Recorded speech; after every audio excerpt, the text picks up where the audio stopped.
Brooks trying to tempt him, expand the strike zone, but Lonnie would not give in. Now the payoff pitch. Hit well. Deep right field. Reddick looking up, and it is gone. Lonnie Chisenhall clears the high wall in right center field, and that ties the game at 1. Chisenhall's 5th home run of the season.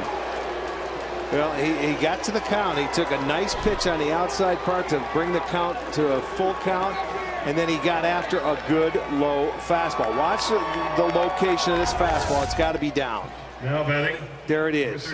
It was down a little above the knees, and he gets the barrel of the head of the bat. There it is, a low ball hitter. And he hits the home run, and it ties the game up.